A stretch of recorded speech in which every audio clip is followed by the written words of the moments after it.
Welcome back. Still watching Business Morning live on Channels Television. Now to our next conversation. Nigeria's eatery industry shrank by 16% as COVID-19 lockdown brought activities in the sector to a near standstill in Africa's biggest economy. A report by Euromonitor International, a London-based market research company, says that the industry declined to $12.3 million in 2020 from $14.6 million in 2019 as lockdown measures used to curb the spread of the virus halted eating food services. But before COVID-19, the industry has struggled as not everyone who has attempted to build a successful restaurant franchise in the sector has survived. To discuss the challenges and prospects for Nigeria's quick service restaurant industry, we have Gbemisola Alonge, a senior development analyst with Stairs Business. Great to have you on the program. Good morning. Good morning. Thanks for having me. Yeah, so the sector was last publicly valued at about $280 billion in 2018. Can you paint a picture of performance, of the sectors in 2021? So I'll start with 2020. As we know, the COVID-19 pandemic caused an entire standstill in the world. So businesses, especially those who had to they're consumer-facing businesses.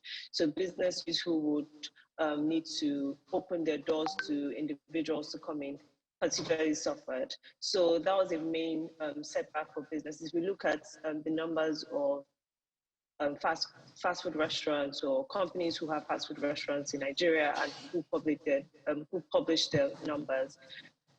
Businesses like Eat and Go and food concepts witnessed significant reductions in their revenue in 2020. So 2021 was meant to be the year when they would rebound, but then at the same time they were faced with like the Nigerian economy and just significant declines in people's incomes and just people not being able to spend as much as usual. So that was a major setback for them. So in 2021, they were supposed to be rebounding. Most of them haven't published their numbers yet, but just from seeing even the performance of businesses, fast food restaurants, and just, the general food services businesses in 2022, we've seen like different companies like Burger King and just some other private, smaller, slow food businesses sort of open this year. So that means that indeed there was a rebound that was encouraging enough to allow these businesses and just more investment in the sector in 2022.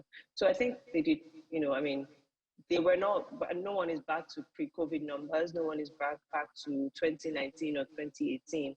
But there is some kind of rebound. You're right. All right, but despite the large potential, of this industry, we've seen many businesses, fail. We've seen big international brands, come to Nigeria, and after a while, you don't see them anymore. Well, what do you think are the challenges here? First challenge is the Nigerian economy. Nigerians are not very rich, whenever like businesses, especially fast food businesses, if anyone is opening a fast food business, you're literally competing with the person sitting right beside the road selling food. So you're competing with people who would sell, almost below your own cost price, to their customers. So that's the first thing, right?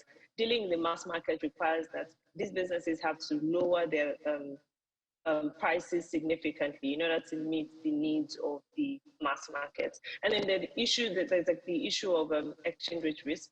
Many of these businesses, especially the fast food restaurants, have to invest or import many of their inputs or their raw materials. And for a long time, that was a big thing for them. So whenever there was a devaluation in the economy, or the devaluation of currency, they were incurring a lot more cost than usual. And then, we know that in Nigeria, food inflation is the main driver of inflation. So because they deal in the food sector, they were faced with, high prices and just supply chain issues. And then there's also the issue of high costs. Last year, we saw that the power tariff was reviewed. So things like that. So just having high costs and then having to do in a country where, not a lot of people are around the middle class or even upper class. So there isn't a lot of revenue coming in, and then they have to spend a lot of money to sort of keep or maintain their businesses. There's also the issue of like supply chain management, whether it has to do with bringing in your raw materials from wherever, whether it's outside the country or even within the country. And then supply chain in terms of selling your goods to the customers, spreading as far as you can, and then, keeping your lights on while also ensuring that your consumers like the kind of products that you're putting in front of them to eat. Just so many issues around the Right. sector. So businesses have to sort of, I guess, maintain a revenue cost balance that has not been favorable for many, especially those that are coming in, that are franchises of like international brands that have to Right. maintain a certain standard. Anyway, but it's Valentine's Day today, and I'm sure a lot of couples will be eating out. Most of their packages. I've made some calls, and most of them are actually sold out today. I mean, so those are the kind of things I would expect to happen, right? So Nigerians can afford to do that once in a quarter big Seasonally. expense. That's why exactly those seasonal expenses. That's why you'd see many times the food sector does significantly well. I mean, accommodation, food services, and then Nigerian economy does very well towards the end of the year because of Christmas and just end of the year festivities. So Nigerians don't mind bringing out money from their pockets to make those big seasonal expenses. But then Right. after that, what happens to these businesses? They still need to keep the lights on. They can't just dwell or you know, um, they can't rely on just once in Just a one quarter big season. jumps. Yeah, All right. So, but another big exactly. issue, is inflation. How can these businesses, manage the realities of rising prices? So first thing they would need to do, and many of them have started doing, is locally sourcing their inputs. So just not bringing anything or trying as much as possible not to bring their raw materials, their food from outside the borders because it's just a hassle. Apart from the devaluation and the exchange rate risk, it's a struggle to bring things through the ports and just all those challenges. Then the second thing is doing some sort of backward integration or like integration across the value chain even, so backward and forward. So partnering with farms to sort of provide inputs for them without having to bear the cost of maintaining those farms. So an example of why I mentioned without having to bear the cost is I think sometime in 2017 or 2018, Food Concepts had to let go of their their farm because of how much cost it was incurring for the business. So it's partnering with people who already have these farms and who already have these raw materials in place without bearing the cost that comes with it. So that's how they're able to maintain, and then just maintaining a healthy balance in how they price their goods, right? So while you're providing low income or like below the market type of prices for some goods, you sort of balance it out with not charging so cheaply for some other goods so that there's some sort of balance. So it's just maintaining a healthy balance between the both, and then also having good supply coming Quite into interesting. your business. Yeah, but with Nigeria's unemployment rate about 33.3%, what is the potential of this QSR industry in mopping up these numbers? So the general accommodation and food services sector, the data from like 2017, we saw that the sector employed, I think, about 2% of the general employment numbers. But then the business, it does have potential, but then we don't have a lot of businesses doing this directly. We have, there's potential within the value chain for them to, employ people. Then there's also indirect employment in terms of like people, logistics people who sort of partner with these businesses to move their food outside to as many customers as possible. But then there's only so much that can happen with only a few outlets, right? So we see businesses like Eat and Go have like over 100 outlets across the country, which is good, right? But then how many people can Eat and Go alone? And then we only have maybe just like two businesses like that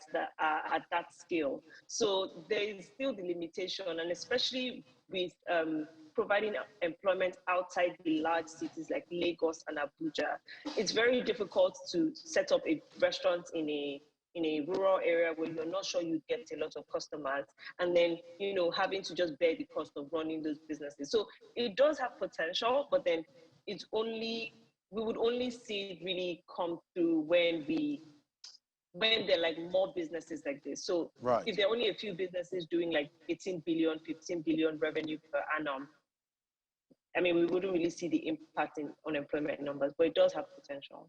Yeah, and most of these restaurants, they mostly gone located maybe either VI or those highbrow areas.